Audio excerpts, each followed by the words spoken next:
前几天，时代少年团接连2次登上热搜，本以为孩子们又有什么喜事儿，没想点开一看，映入眼帘的是一条抄袭热搜。一支叫无畏少年团的偶像团体抄袭了时代少年团的歌曲和舞蹈。刚看到这条新闻时，我满头疑问：无畏少年团是哪里来的？跟时代少年团又有什么关系？事情的起因是7月13号那天，一条时代少年团的演出预告在网上流出，说是7月15号那天，时代少年团将在 CCTV 15进行表演。这条信息不是时代少年团官博发布的，官博也并未对此做出回应。不明真相的粉丝们就围坐在电视旁等待表演。没想粉丝等到的不是时代少年团，而是一支叫无畏少年团表演的《梦想的冒险》，歌名类似于时团的歌名，歌词什么的则不一样。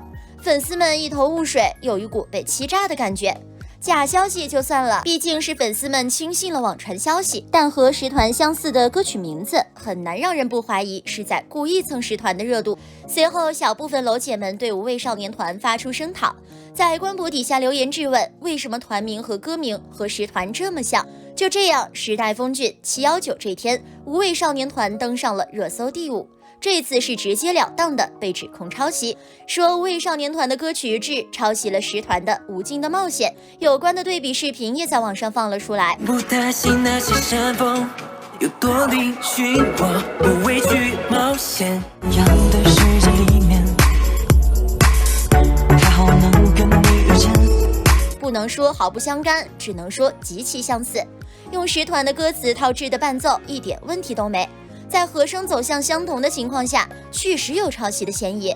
虽然无畏少年团发表了未抄袭声明，但这波操作已经败坏了路人评价，导致网上对他们是清一色的嘲讽。这大概就是整件事的前因后果了。除了无畏少年团背后的 SDT 娱乐发布了一条澄清新闻，时代峰峻对此并未进行任何回应。不过有关抄袭的风波还在蔓延，比如网友们又扒出无畏少年团的应援口号和应援色系和时团一样，还有诸如舞蹈动作、歌曲结构等等细节。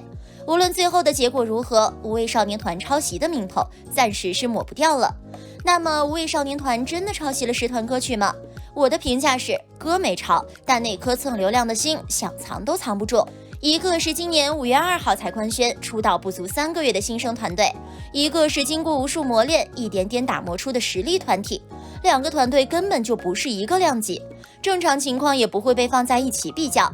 无畏少年团这波操作就是为了将他和时团绑在一起，不管是黑是红，这曝光率妥妥提升了几个档位。粉丝们的不满除了增加无畏少年团的热度，并不会对他们的发展造成影响。毕竟一个刚出道的小团，谁又会费尽心思在乎呢？时代少年团的这2次热搜很能代表这个时代部分偶像团体的出路。在这个爱豆趋于饱和、人们更加理智的年代，草根选手想快速出道，只能通过选秀综艺或凭运气大火。然而目前选秀综艺低迷，运气又岂是说来就来？于是名气不大的选手只能通过蹭各种热度达到曝光率，只要和那些流量大咖建立联系，就能顺势吸一波别人的流量。毕竟黑红也是红嘛。就拿无畏少年团来说，团队成员一共3个，2人门面担当，时而温暖，时而冷酷，一个面容幼小，颇有团内弟弟风格。这样的团体，你本能想到了谁？再加上少年团这样的称号，不知道的还以为他们是时代峰峻出来的选手呢。我相信这种形式的曝光并非这些孩子本意，但经纪公司偏要如此，不知这3个怀揣梦想的孩子有何感受？是吃到流量偷偷窃喜，还是对突然曝光感到恐惧？偶像团需要流量可以理解，毕竟舞台就是爱豆的底牌，但企图用蹭流量的方式博得关注，这样的团体即便能发展也是一时的。路人不喜欢，观众留不住，1-2次热搜可能会增加曝光度，但之后的反噬可能让团体遭到毁灭性打击，即便团内的孩子是无辜的。如果经纪公司真想长线发展这群孩子，时代少年团的经历恰好能作为他们的榜样。既然陷入抄袭风波，不如再抄得彻底一点，将时代少年团的努力一同抄去。回顾时代少年团的发展历程，第一批台风计划在2014年启动，一路走来不知经历了多少挫折。像最早的丁程鑫、张真源、严浩翔他们，团队创立之初就在，直到5年后才真正有了不小人气。这5年里，他们努力训练的同时，还要兼顾学业，还有随时被大环境淘汰的可能。可以说，能坚持到现在的人，每一个都在不确定中熬过了许多岁月，其中的个把辛酸，只有他们自己知道。比如那个黑色的2018年，孩子们正在北京集训，因为101集资海景房和未成年政策导致出道战取消。那个夜晚，公司临时决定有5位成员出道。落选的孩子包括张真源、贺峻霖、宋文佳等，被连夜送回重庆。那天，孩子们在机场很低落，丁程鑫和刘耀文一度难过到哭泣。朝夕相处的队友转眼就要分开，这些孩子们一定充满了不安和迷茫吧。就这样发展1年后，公司又重启了台风蜕变之战。